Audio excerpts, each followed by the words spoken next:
இயேசு கிறிஸ்துவின் நாமத்தினால உங்களை வாழ்த்துக்கிறேன். இந்த நாளில் தானியேல் 3ஆம் அதிகாரம் 18வது வசனம். தானியேல் 3:18. நாங்கள் உம்முடைய தேவர்களுக்கு ஆராதனை செய்வதும் இல்லை, நீர் நிறுத்தின பொற்சிலையை பணிந்து கொள்வதும் இல்லை என்கிறது ராஜாவாகிய உமக்கு தெரிந்திருக்க கடவுது என்றார்கள். இந்த தானியல், சாத்ராக், மேஷாக், ஆபேத்நேகோ இவங்க எல்லாம் சேர்ந்து என்ன பண்ணுவாங்கன்னா, ராஜா அவங்க பாபிலோன் இதில் ஒரு பொற்சிலை வைப்பாங்க. வச்சுட்டு இதை வணங்கணும், என்னோடய தேவர்களுக்கு ஆராதனை செய்யணும் அப்படின்னு ஒரு கோட்பாடை வைக்கிற நேரம் அங்கே அடிமையாக இருந்த அநேக பேர் இருந்தாங்க. யூதர்கள் இருந்தாங்க, பல நாட்டவர்கள் அதுக்கு உள்ளாடி இருந்தாங்க. இதில் இந்த யூதர்கள் மட்டும் என்னன்னா, பழைய ஏற்பாட்டின் கட்டளைகளின்படி ஜீவிக்கிறவங்க இருந்தாங்க. தேவன் கொடுத்த கட்டளைகளின்படி ஜீவிக்கிறவங்க. இதில் ஒரு 3 பேர் என்ன பண்ணுவாங்கன்னா, எப்பா ராஜாவே, நீங்கள் என்ன சொன்னாலும் சரி தான், நான் நீங்கள் சொல்கிற பொற்சிலையை வணங்குறதும் இல்லை, உங்கள் தேவர்களுக்கு நாங்கள் ஆராதனை செய்ய போகிறதும் இல்லை. நீங்கள் இப்படி சொல்லிட்டு சொல்லுவாங்க, அவர் எங்களை விடுவிக்காமல் போனாலும் பரவாயில்ல, நீங்கள் சொல்கிற காரியத்தை நாங்கள் செய்ய மாட்டோம். அப்படி உறுதியாக பற்றி கொண்டிருந்த நாட்களாக இருந்தது. அந்த சம்பவத்தை தான் இதில் எழுதியிருக்கு. பைபிளில் நடக்கிறது எல்லாமே ஒரு ஹிஸ்டரியாக இருந்தது. நடந்த சம்பவத்தை, அந்த சம்பவத்தை நமக்கு சொல்லி கொடுக்குறாங்க பைபிளில். இதான் பைபிளுக்குள்ள வித்தியாசம். பரிசுத்த ஆவியானவர் நடந்த சம்பவங்களை சொல்லி கொடுத்து நம்மளை நல்வழிப்படுத்துகிறவராக இருக்கிறார். இதை சொல்ல வந்த காரணம் என்னன்னா, இதில் இந்த பொற்சிலை ஒரு விக்கிரகம் இல்லாட்டா ஒரு ஐடல் ஒர்ஷிப், இதை நாங்கள் செய்ய மாட்டோம்னு உறுதியாக இருக்கிற ஒரு நாட்களாக இருந்தது.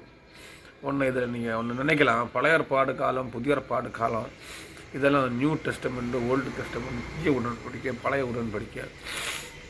அதனால் பழைய ஏற்பாடு காலத்தின்படியாக இல்லை, இப்போ புதிய ஏற்பாடு காலத்தில் விக்கிர ஆராதனை சொல்கிறது ஒன்றும் கிடையாது. பொருளாசையாக விக்கிர ஆராதனை தான் இருக்குது. விக்கிர ஆராதனை, சிலை வழிபாடு அல்லது சிலையை குறித்து இங்கே பயப்பட வேண்டிய தேவையில்லை. அந்த மாதிரி நிறைய வசனங்கள் இருக்குது, நான் இல்லைன்னு சொல்லலை. ஆனால் உண்மையிலே கோர் வசனம் என்னன்னா, பழைய ஏற்பாடுக்கும் புதிய ஏற்பாடுக்கும்னா, பழைய ஏற்பாடில் நீங்கள் ஃபிசிக்கலி செய்யக்கூடாத காரியத்தை ஃபிசிக்கலியாக நீ செய்துட்டு இருந்த ஒரு காரியத்தை தேவன் வேண்டாம்னு சொல்கிறது, வெறுக்கிற காரியங்களை அவர் நமக்கு சொல்லிக் கொடுத்தார். பாப்பா, இந்த காரியங்கள் நீ ஃபிசிக்கலி செய்யக்கூடாது, ஃபிசிக்கலி இந்தந்த காரியங்கள் செய்யணும். இதே இதுதான் புதிய ஏற்பாடு காலத்தில் வர நேரம் 2 எண்ணத்தை வச்சுருக்கிறாரு. ஃபிசிக்கலி செய்யக்கூடாத காரியத்தை நீ செய்யக்கூடாது, இதே போல் மென்டலி செய்யக்கூடாத காரியத்தை நீ செய்யக்கூடாது. ஃபிசிக்கலி செய்ய வேண்டிய காரியத்தை நீ செய்யணும், மென்டலி செய்யக்கூட காரியத்தை நீ என்ன பண்ணணும், செய்யணும். இதுதான் ரொம்ப முக்கியம். இன்னும் புதிய ஏற்பாடு காலத்தில் என்னன்னா, தெளிவாக ஒரு வெளிப்பாடு வரும். உன்னுடைய ஆத்துமா தான் எங்கே வருது, நித்தியத்துக்குள்ளே வருது, உன்னோட சரீரம் நித்தியத்துக்குள்ளாடி வரல. அதனால் சரீரத்தை நம்ம சௌரியம் போல் செய்துட்டு நித்தியத்துக்கு வரலான்னு பார்த்தீங்கன்னா கிடையாது. கிரியைகளால் வெளிப்படுத்தணும்னு சொல்லியிருக்கிறாரு. இந்த கிரியைகளை வெளிப்படுத்தணும்னா சரீரம் இல்லாமல் ஒரு ஆளுக்கு கிரியையினால் வெளிப்படுத்த முடியாது. என்னுடைய கிரியை, நான் கிறிஸ்தவன் என்கிற ஒரு கிரியை அல்லது தேவன் எனக்கு உள்ளாடி வாசம் செய்கிறார்னு உள்ள ஒரு கிரியை நான் வெளிப்படுத்தணும்னா எனக்கு சரீரம் தேவை. அது முதலாவது வெளிப்படுத்த வேண்டியது என்னோட மாம்சத்தின் காரியத்திலிருந்து நான் விடுபட வேண்டும். 2வது என்னுடைய எண்ணங்கள், சிந்தனைகளிலிருந்து விடுபட வேண்டும். இதுதான் கிரியைகளால் வெளிப்படுத்துறது. புதிய ஏற்பாடு காலத்தில் நம்ம கொடுக்கப்பட்டிருக்கிறது. பழைய ஏற்பாடு காலத்துக்கு இதே தான் கொடுக்கப்பட்டிருக்குது. மாம்சத்தினால் மட்டும் கிரியைகளை வெளிப்படுத்துங்க அப்படின்னு சொல்லியிருக்கிறாங்க. இந்த புதிய ஏற்பாடு காலத்தில் மாம்சத்துலையும் வெளிப்படுத்தணும், அவனோட ஆவியினாலையும் வெளிப்படுத்தணும், ஆத்மானாலையும் வெளிப்படுத்தணும். ரொம்ப முக்கியம். ஏன்னா இந்த ஆத்மா சிந்தனைக்கு ஏதுவான ஒரு காரியம், சரீரம் உலக ரீதியாக வெளிப்படுத்துகிற ஒரு காரியம். பழைய ஏற்பாடு காலத்தில் யாத்ராகமம் 20 தெளிவாக இருக்கக்கூடிய யாத்ராகமம் 20 2ஆம் வசனமும் 3ஆம் வசனம் நீங்கள் பார்த்தீங்கன்னா,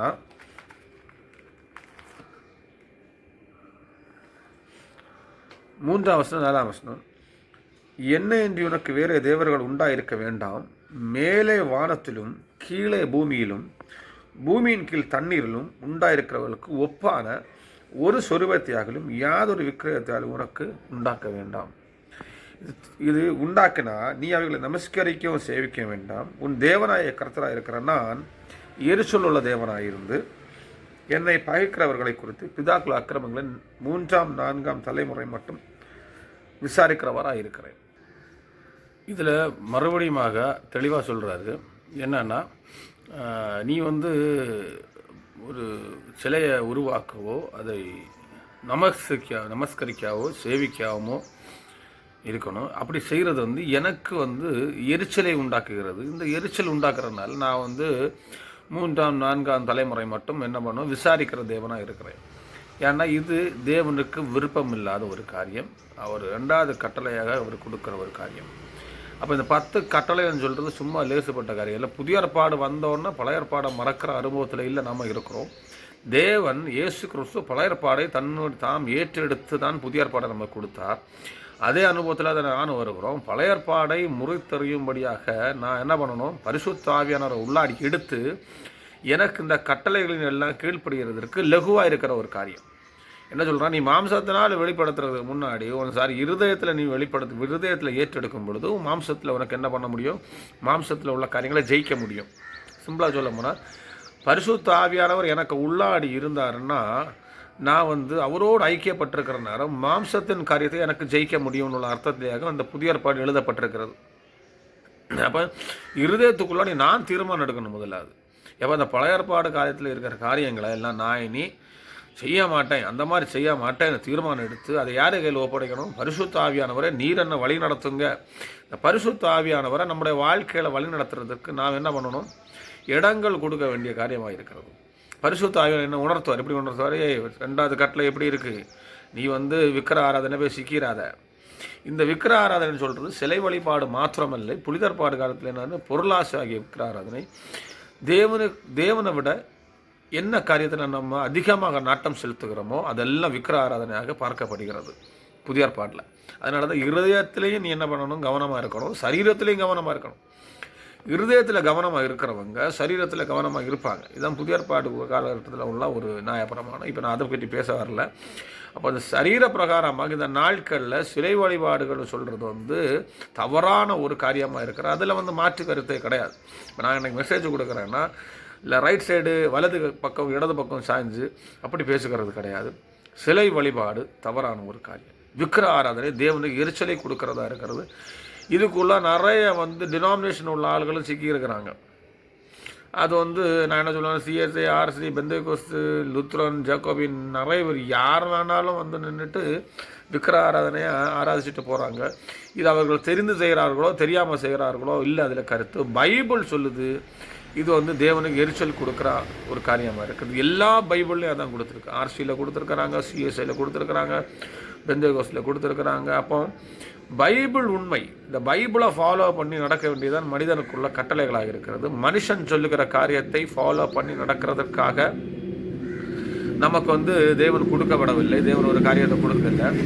வசனத்தை எடுத்து கொடுத்துருக்கிறாருன்னா அவர் சொல்லுகிறபடி அவருடைய இஷ்டம் என்னன்னு அறிகிறதுக்கு தான் வசனத்தை கொடுத்துருக்கிறார். இந்த நாட்களில் இந்த மாதிரி சிலை வழிபாடுக்குள்ளாடி சிக்கி நீங்கள் நிறைய பேர் இருக்கீங்களா, இதெல்லாம் எடுத்து மாற்றிட்டு வெளியே வந்துடுங்க. இதெல்லாம் தேவனுக்கு விருப்பமில்லாத காரியம். இந்த கட்டளைகளை எல்லாம் மீறுகிறவர்களுக்கு எல்லாம் நான் ஆட்டோமேட்டிக்காக சொல்லு, நித்திய ஜீவன் ஒன்றே கிடையாது. ஓப்பன் டாக்காக சொல்ல முடியும், நித்திய ஜீவன் கிடையாது. ஒருவேளை இதுக்கு கான்ட்ரடிக்ஷனாக நிறைய வசனங்கள் நிறைய பேர் கொண்டு வரலாம். என்ன கொண்டு வந்தாலும் நான் என்ன சொல்லுவேன், என்ன கொண்டு வந்தாலும் அன்பான பிள்ளைகளை, அன்பான சகோதர சகோதரிகளை, விக்கிர ஆராதனை தேவனுக்கு எரிச்சல் கொடுக்கறதா அவர் இருக்கிறது. விக்கிர ஆராதனைகளும் பின்னி சூன்யக்காரங்களும் பொய் பேசுகள் எல்லாம் 2ஆம் மரணமாகி அக்கனை கடலில் எங்கே கொண்டு போடுவாங்களாம். அதனால் ரொம்ப முக்கியமாக இருங்க. இந்த மாதிரி காரியங்கள் எல்லாம் வந்து கவனமாக இருங்க. இந்த வசனத்தை தான் என்ன பண்ணுறாங்க, தானியல் என்ன சொல்கிறாங்க, விடுவிக்காமற் போனால் நாங்கள் உங்களுடைய தேவர்களுக்கு ஆராதனை செய்வதில்லை, நீ நடத்தின பொற்சிலையை வணங்கி பணிந்து கொள்வதில்லை என்று ராஜாவுக்கு முக தெரிந்திருக்க கடவுள் என்றார். இதில் ஒன்றே நான் சொல்ல வர்றேன். இந்த உலகத்தில் நம்ம வந்து ஜீவிச்சுட்டு இருக்கிறோம். இந்த உலகத்துக்கு ஒத்த வேஷம் தரித்து நம்மளால் கிறிஸ்தவர்களுக்கு போக முடியாது. உண்மையான கிறிஸ்தவர்களுக்கு உலகத்துக்கு ஒத்த வேஷத்தில் தரித்து போக முடியாது. 2 இருதயம் உள்ளவர்களாக இருக்க முடியாது. 2 சரீர சுபாவங்கள் உள்ளவர்களாக இருக்க முடியாது. 2 பேச்சுள்ளவர்களாக இருக்க முடியாது. வசனத்தை நம்பி போகிறவர்கள் நித்திய ஜீவனை நம்பி போகிறவர்களாக இருக்கிறாங்க. வசனத்தை விட்டுட்டு போகிறவங்க நித்திய ஜீவனுக்கு தகுதி உள்ளவர்களாக இல்லை. இதில் வந்து அநேக எக்ஸ்ப்ளனேஷன்ஸ் கொடுக்கலாம். எதுக்கு நான் எனக்கு எதுக்கு ஏன் வணங்கினா என்ன, வணங்காட்ட என்ன, தேவன் என்னை மன்னித்தார், தேவன் என்னை சமாதானப்படுத்தினார், தேவன் எனக்கு அற்புதம் செய்கிறாரு. சிலை வழிபாடு செய்கிறனாலேயோ அல்லனா வந்து உலகத்துக்கு ஒத்த வேஷம் தரித்து ஓடுகிறனாலேயோ அல்லனா நான் இப்படி ஓடிட்டு இருந்த பிற்பாடும் தேவன் எனக்கு அற்புதம் செய்கிறார்னு சொல்லவே முடியாது. அது தேவன் செய்கிற அற்புதம் கிடையாது. பைபிளை விட்டுட்டு நம்ம ஏதாவது ஒன்று செய்துட்டு தேவன் எனக்கு செய்தாருன்னு சொன்னால் அது பொய்.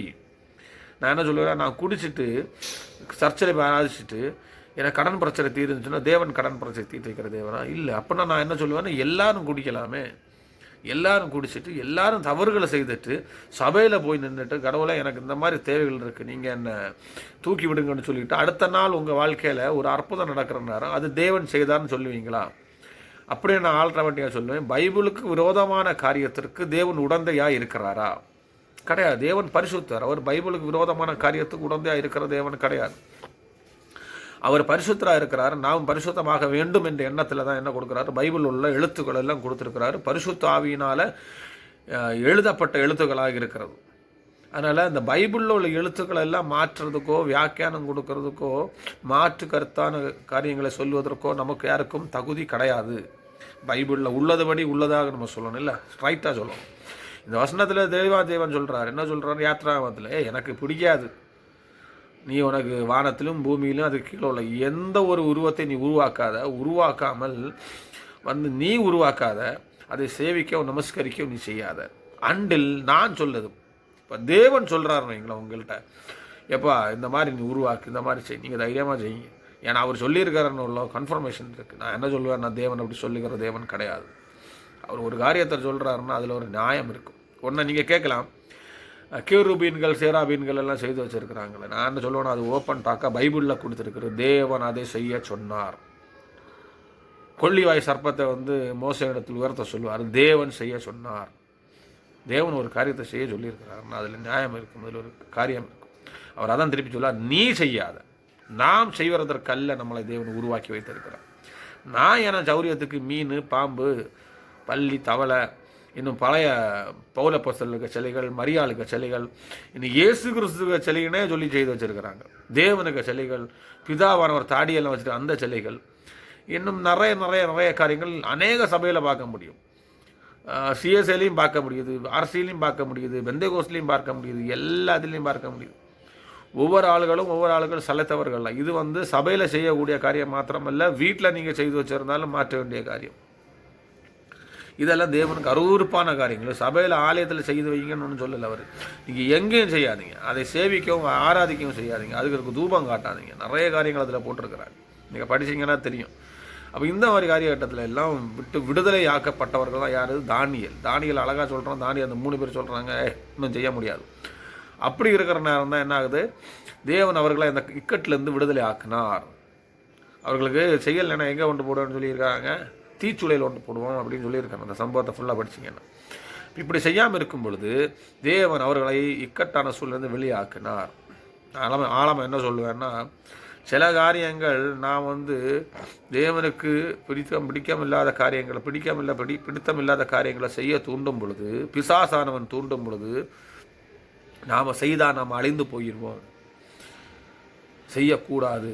ஆனால் இது எவ்வளோதான் நம்மளை ப்ரெஷர் பண்ணாலும் செய்ய மாட்டோம், அந்த மாதிரி ஒரு எண்ணத்தில் இருக்கும்பொழுது தேவன் நம்மளை விடுவிக்கிற தேவனாக இருக்கிறாரு. நான் என்ன சொல்லுவேன்னா, 3ஆம் 4ஆம் தலைமுறைகிட்ட மட்டும் நான் விசாரிக்கிறேன்னு சொல்லுவேன். உங்கள் வீட்டில் நிறைய பிரச்சனைகள் நடந்துகிட்டு இருக்கிறா, உங்கள் வீட்டில் பண கஷ்டம், அல்ட்ட உங்கள் வீட்டில் வியாதிகள், அல்ட்ட உங்கள் வீட்டில் ஒரு ஸ்மூத் ஹேண்ட்லிங் இல்லாமல் இருக்கா, இன்னும் எல்லாத்துக்கும் மேலே நித்திய ஜீவனுக்கு தகுதி இல்லாமல் இருக்கிறீங்களா, இதுக்கெல்லாம் காரணமாக இருக்கிறது இந்த சிலை வழிபாடுன்னு சொல்கிற ஒரு தேவனுக்கு விருப்பமில்லாத காரியத்தை அநேக பேர் குடும்பத்தில் செய்து கொண்டிருக்கிறீங்க. நான் என்ன சொல்லுவேன்னா, ஸ்பிரிச்சுவல் லெவலில் இருக்கிறவங்க கூட, ஆவிக்குரிய சபையில் போகிறவங்க, ஆவிக்குரிய விஷயத்தை அறிந்திருக்கிறவர்கள் கூட சிலை வழிபாடில் போய் சிக்கியிருக்கிறாங்க.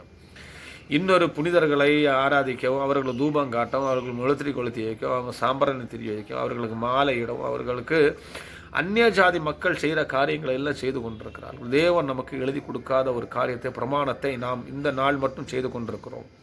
இப்படி செய்வது தேவனுக்கு விருப்பமில்லாத காரியமாக இருக்கிறது. இந்த காரியத்திலேருந்து தயவு செய்து எல்லாரும் வெளியே வந்துடுங்க. ஒருவேளை நீங்கள் என்கிட்ட கேட்கலாம், இதுக்கு நியாயமான வசனங்கள் இந்த மாதிரி இருக்கான்னு கேட்டால் பைபிளில் தெளிவாக இருக்குது. நீங்கள் யார்கிட்ட வேணால் நீங்கள் உங்கள் பைபிளை எடுத்து படிங்க, யார்ட்டையும் கேட்க போதீங்க, யாரை சொல்கிறத கேட்காது, பைபிளில் எடுத்து படிங்க. எல்லா பைபிள்லேயும் சேம் வசனம் தான் கொடுத்துருக்குறாங்க, மாறுபாடு உள்ள வசனம் ஒரு இடத்துலையும் கொடுத்துட்டு இருக்கலாம். மனுஷனாக சில திட்டங்களையும் எண்ணங்களையும் கொண்டு அவனாக மாற்றி வச்சுருக்கிறான். அவங்க மாற்றி வைக்கிறதுல பிசாசானவனுக்கு மனுஷனை மூலியமாக தான் அநேக காரியத்தை அவன் என்ன பண்ணுறான், தப்பான எண்ணத்தில் மனுஷனை கொண்டு போக முடியாது செய்கிறான். எதை கடவுளுக்கு பிடிக்கலையோ அதெல்லாம் செய்ய வைப்பான், எதை கடவுளுக்கு பிடிக்குமோ அதெல்லாம் செய்ய வைக்க மாட்டான். இதான் பிசாசுக்குள்ளே தந்துடும். இதில் எல்லாம் சிக்கி தவிர்த்து நம்ம எல்லாம் சின்ன பின்னம் ஆகி கொண்டிருக்கிறோம். இதில் வெளியே வாங்க கண்டிப்பாக. ஏன்னா தானியேல் உலகத்துக்கு ஒத்த வேஷம் தரித்து அவர்களுக்கு நமஸ்காரம் செய்து சிலை வழிபட போகவில்லை. அப்படிப்பட்டவங்களை கூட தான் தேவன் இருக்கிறாரு. அப்படி செய்யாதவங்களை கூட தேவன் இருக்கிற தேவன் கிடையாது. அவர் அசுத்தத்துக்கு வாழ்கிற தேவன் கிடையாது, பரிசுத்தத்தில் இருக்கிற தேவன். நம்மளை பரிசுத்தத்துக்கு அழைத்திருக்கிறார். அதுக்கு முதல் கண்டிஷன் என்னன்னா, அவரை விட்டுட்டு வேற ஒரு காரியத்தை செய்ய போகாதீங்க. ஒரு நாள் நான் சொல்ல, எனக்கு கோபம் இல்லை, அது இல்லை, இது இல்லை. முதலாவது சரீர பிரகாரமான ஒரு மாற்றுதல் நம்ம வாழ்க்கையில் வரணும் இல்லையா? அதுதான் கனிகள் வெளிப்பட வைக்குது, கிரியைகள் எப்படி வெளிப்பட வைக்குது. அப்போ நான் என்ன சொல்கிறேன், இருதயத்துக்குள்ளாடி நான் பயங்கர பரிசுத்தம்னு சொல்லிட்டு என்னுடைய வெளியே தோற்றம் எல்லாம் மாறி இருந்தால் அது புரோஜனமற்றது. இதான் நான் சொல்ல வரேன். இருதயத்துக்குள்ளே நான் பயங்கர பரிசுத்தவனாக இருக்கிறேன், தெய்வ ஆவியில் நிரம்பி இருக்கிறேன், அந்நிய பாஷை பேசுகிறேன், வசனத்தை படிக்கிறேன், அநேக பேருக்கு வியாக்கியானம் கொடுக்குறேன். ஆனால் உன்னுடைய சரீரம் உலக ரீதத்துக்கு மாம்சத்துக்கு ரீதியாகவே போயிட்டுருக்கிறேன். அப்படி இருக்கிறனா நான் எப்படி சொல்ல முடியும் நான் பரிசுத்தவான் என்று? சொல்ல முடியாது. அப்போ இருதயத்தில் நான் மாற்றத்தை கொடுக்குறவன் சரீரத்தில் மாற்றத்தை வெளிப்படுத்தி இருக்க வேண்டும். இந்த நாட்களில் வஞ்சிக்கப்படாமல் இருங்க. இந்த சிலை வழிபாடு இதெல்லாம் தேவன் விருப்பம் இல்லாது. புதிய பாட்டில் சொல்லியிருக்கு, சிலை வழிபாடு இல்லைன்னா சிலை வழிபாடுன்னு சொல்லியிருக்க மாட்டாங்க. விக்கிரம் என்பது ஒரு பொருட்டல்ல. அதை பற்றி நீங்கள் என்ன பண்ணாத, பயப்படாத. விக்கிரகத்தில் நீ நின்றுட்டு ஐயோ இப்படி நான் செய்யலைன்னா என்ன கொன்றுவாங்க, இப்படி செய்யலை எனக்கு வாழ்க்கை சீரழிஞ்சு போகும், இப்படி செய்யலைன்னா என்னோடய வாழ்க்கை திண்டாட்டமாகி போகும், தேவன் இப்படி செய்யலைன்னா தேவன் என்னை அடித்து போடுவார், இந்த பயப்படாதீங்க. ஆக்சுவலி என்ன சிலைன்னு சொல்கிறதே ஒரு உயிரற்ற ஒரு காரியம். நாம் ஜீவனுள்ள ஒரு தேவனை ஆராதிக்கிறோன்னா ஒரு உயிரற்ற சிலையை வணங்குவது எவ்வளோ கீழ்த்தனமானதாக நீங்கள் இருக்குன்னு பாருங்கள். உயிர் இல்லாது உங்களுக்கு உயிர் இருக்குது. நான் சொன்ன வணங்குற ஆளுக்கு உயிர் இருக்குல்ல, ஆனால் நீங்கள் யாரை வணங்குறீங்க?